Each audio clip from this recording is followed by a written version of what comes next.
안녕하세요. 오늘은 여러분이 보내주신 설교, 애통함으로 회개하는 구원의 날. 이걸 좀 함께 깊이 파고들어 볼 시간입니다. 스가랴서 12장을 중심으로 한 설교인데요. 우리가 맞이할 그날의 구원과 심판, 또 그리고 그 구원에 이르는 길, 여기에 대한 놀라운 통찰을 담고 있더라고요. 시작부터 좀 흥미로웠어요. 설교가 스가랴의 예언, 특히 그 모든 민족이 예루살렘을 치러 온다는 장면이 있잖아요. 이게 실제 역사랑 글자 그대로 딱 맞아떨어지지는 않는다. 이 점을 먼저 짚고 넘어가더라고요. 네, 그렇죠. 그냥 문자 그대로만 읽기에는 좀 걸리는 부분들이 있다는 거죠. 맞아요. 그래서 설교자는 이 본문을 푸는 열쇠, 핵심이 될 만한 어떤 한 단어에 집중합니다. 네, 바로 그날이라는 표현이죠. 네, 그날. 이 단어가 어떻게 전체 이야기를 꿰뚫고 있는지 한번 따라가 볼까요? 네, 그 그날이라는 단어, 정말 이번 설교 분석의 핵심 열쇠라고 할 수 있습니다. 이 표현이 단순하게 그냥 어떤 시간적 지점을 넘어서요, 성경 전체를 통해서 반복되는 패턴이 있거든요. 하나님의 구원과 심판이라는 그 거대한 역사적 패턴, 이걸 어떻게 담아내고 또 연결하는지 이걸 살펴보는 게 아주 중요합니다. 설교도 바로 이 그날의 의미를 파헤치면서 시작하고요. 네, 설교에 따르면 스가랴서 12장에는 그날이라는 말이 무려 7번이나 등장한다고 하죠. 네, 맞아요. 그렇게 반복해서 강조하는 그 날은 대체 어떤 날일까요? 설교는 그 뿌리를 저기 이스라엘 역사에서 가장 중요한 사건 중 하나죠. 출애굽, 여기서 찾습니다. 출애굽기 14장 30절을 보면 그날에 여호와께서 이스라엘을 애굽 사람의 손에서 구원하심에 이렇게 딱 기록되어 있잖아요. 네. 바로 이날 하나님께서 애굽 군대를 심판하시고 이스라엘은 구원하신 그날, 이게 그날의 원형이라는 겁니다. 아, 그러니까 하나님의 백성에게는 구원의 날이지만 하나님을 대적하는 세력에게는 이게 심판의 날이 되는 거죠. 이중적인 성격이에요. 그렇군요. 동전의 양면처럼 한쪽은 구원, 다른 쪽은 심판. 이게 그날이군요. 네, 맞습니다. 성경 전체에서 그날은 종종 이런 구원과 심판의 양면성을 함께 보여줘요. 그래서 이스라엘 백성들이 유월절 절기를 지키면서 바로 이 출애굽의 그날을 기념하고 또 하나님의 구원과 심판의 능력을 계속 되새겼던 거군요. 그렇죠. 중요한 기념일처럼 과거의 사건을 현재로 가져와서 그 의미를 되살리는 그런 행위였죠. 근데요, 설교에서 더 흥미롭게 풀어가는 지점은 이 그날의 의미가 이스라엘의 그 고난 속에서 특히 바벨론 포로기를 거치면서 확장되고 또 심화된다는 거예요. 확장된다고요? 네. 단순히 과거 출애굽의 구원을 기억하는 걸 넘어서 이제는 미래에 다가올 새로운 구원을 간절히 소망하는 날이 된 거죠. 과거에 그 거대한 애굽을 심판하셨듯이 지금 우리를 억압하는 이 바벨론 세력 역시 심판하시고 다시 구원해 주실 거다. 이런 희망을 담아서 그날을 기다리게 된 겁니다. 와, 과거의 구원 경험이 미래를 향한 희망의 근거가 된 거네요. 네, 바로 그렇죠. 설교에서는 이 그날이 다른 선지서에서는 뭐 여호와의 날, 이나 주의 날 같은 표현으로도 나타난다고 설명하던데요. 맞습니다.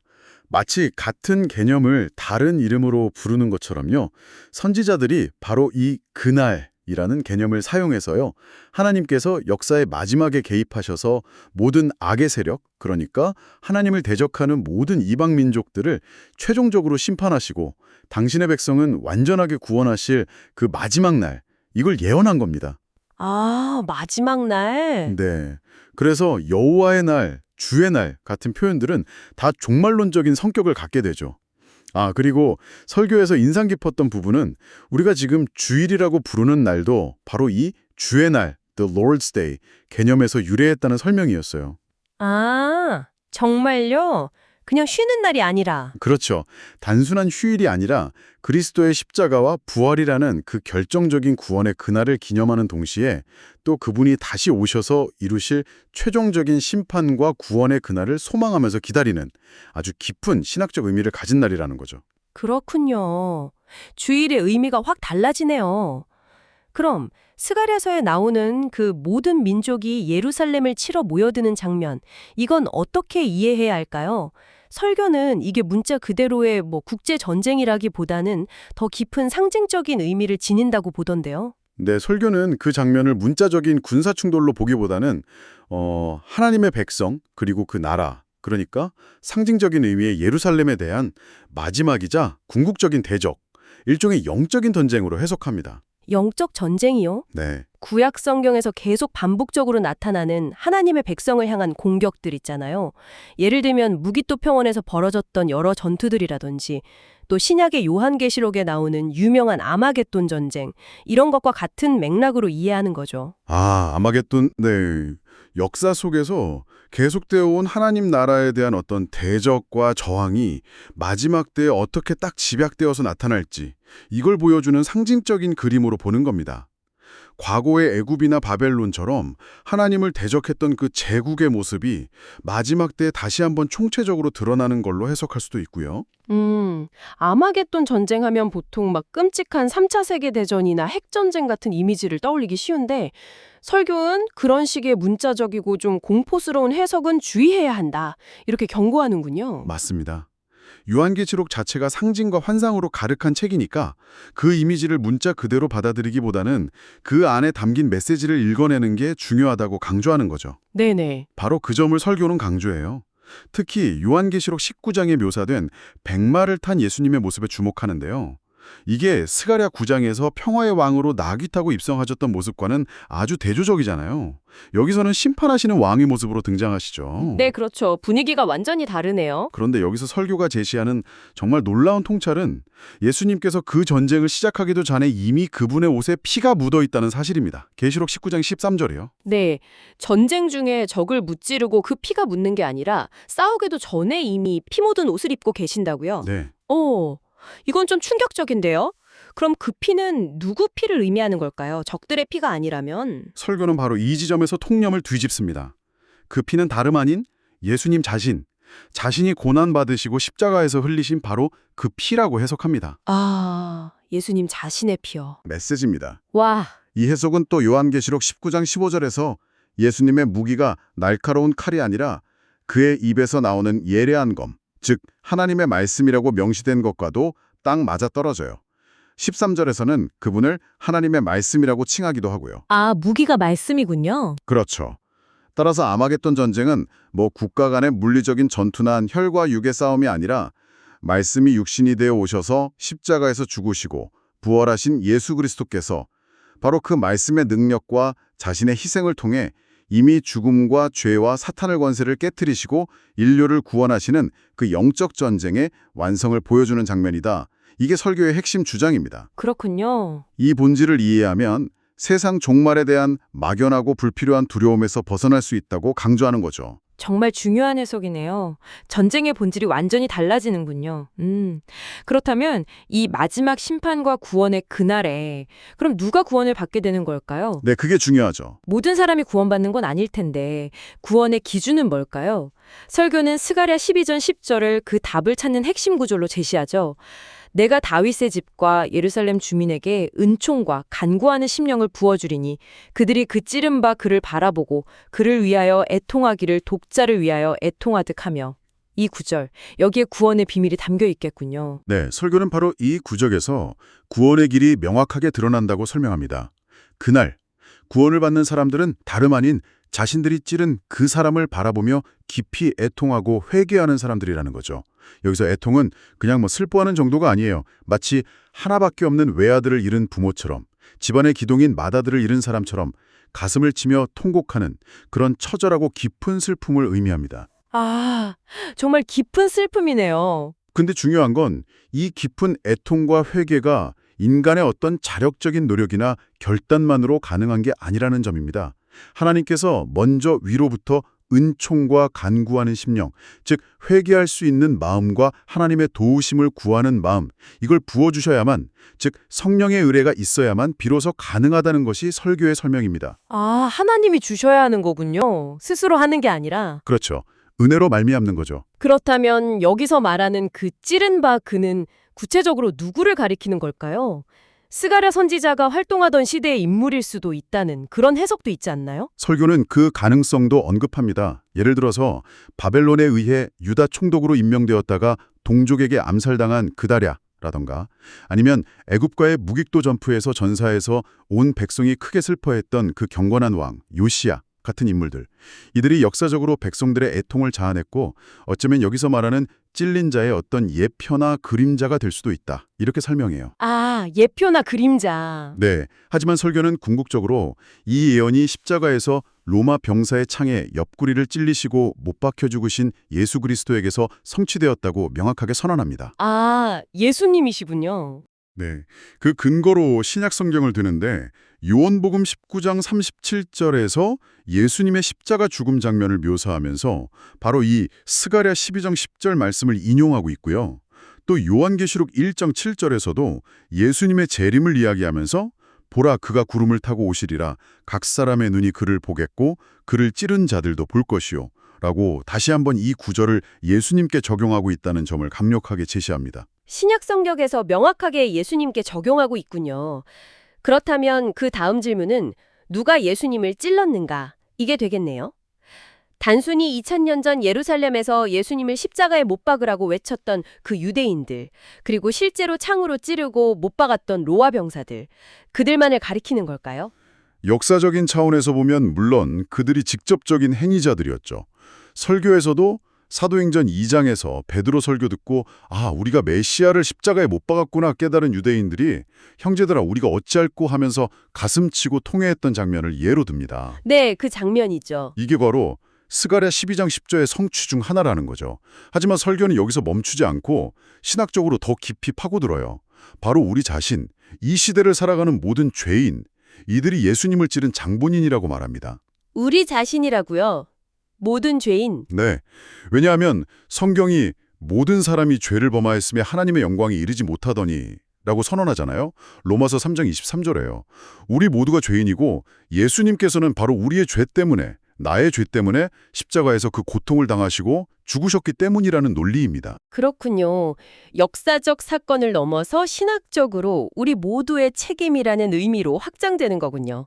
그렇다면 진정한 회개란 구체적으로 어떤 모습일까요? 그냥 머리로 예수님이 내 죄 때문에 돌아가셨구나 하고 인정하는 것과는 분명히 다른 차원일 것 같은데요. 맞습니다. 설교는 진정한 회개를 단순히 지적인 동의나 교리적인 이해에 머무는 게 아니라고 강조합니다. 십자가에 달리신 예수님을 바라볼 때 바로 나 때문에, 나의 이기심과 교만, 나의 그 숨겨진 죄악들 때문에 저분이 저렇게 처참하게 찔려 죽으셨구나 라는 사실이 정말 가슴 깊이 사무쳐서 마치 독자리를 잃은 것 같은 그런 깊은 슬픔과 애통함이 터져나오는 것. 이게 진짜 회개라고 설명합니다. 가슴을 치는 애통함이군요. 네. 그리고 그 진정한 애통함은 반드시 삶의 변화를 향한 결단으로 이어진다고 말합니다. 다시는 죄에게 종로로 타지 않겠습니다.